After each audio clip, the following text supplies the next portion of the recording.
ഡൽഹി, ഹരിയാന സംസ്ഥാനങ്ങളിൽ തണുപ്പ് വർദ്ധിച്ചതോടെ അന്തരീക്ഷവായു കൂടുതൽ മോശം അവസ്ഥയിലേക്ക് കടന്നു. കടുത്ത പുകമഞ്ഞും ജനജീവിതം ദുസ്സഹമാക്കിയിരിക്കുകയാണ്. ഹരിയാനയിലെ റോഹ്തക്കിൽ കനത്ത മൂടൽമഞ്ഞ് കാഴ്ച മറച്ചതിനെ തുടർന്ന് ട്രക്കുകളും ബസ്സുകളും ഉൾപ്പെടെ 12ഓളം വാഹനങ്ങൾ കൂട്ടിയിടിച്ച് വലിയ അപകടമുണ്ടായി.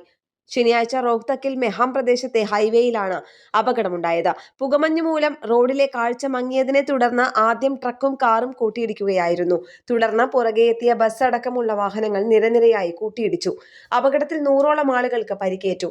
നിരവധി വാഹനങ്ങൾക്ക് കേടുപാടുകൾ സംഭവിച്ചതായും റിപ്പോർട്ടുകളുണ്ട്. സംസ്ഥാനത്തെ ഹിസാറിലും റെവാരിയിലും ഇത്തരം സംഭവങ്ങൾ റിപ്പോർട്ട് ചെയ്യപ്പെട്ടിട്ടുണ്ട്. കഴിഞ്ഞ കുറച്ചു ദിവസങ്ങളായി കടുത്ത തണുപ്പാണ് ഹരിയാനയിൽ അനുഭവപ്പെടുന്നത്. മിക്ക ജില്ലകളിലും താപനില 4 മുതൽ 6 ഡിഗ്രി സെൽഷ്യസിൽ തുടരുകയാണ്. കേന്ദ്ര കാലാവസ്ഥാ വകുപ്പ് സംസ്ഥാനത്തിന് കഴിഞ്ഞ ദിവസം ശീതതരംഗ മുന്നറിയിപ്പ് നൽകിയിരുന്നു. അപകടകരമായ റോഡ് സാഹചര്യങ്ങളെക്കുറിച്ച് മുന്നറിയിപ്പ് നൽകിയിരുന്നു. യാത്രക്കാർ ജാഗ്രത പാലിക്കാനും താഴ്ന്ന ബീം ഹെഡ്ലൈറ്റുകൾ ഉപയോഗിക്കാനും വാഹനം ഓടിക്കുമ്പോൾ അകലം പാലിക്കാനും നിർദ്ദേശമുണ്ടായിരുന്നു.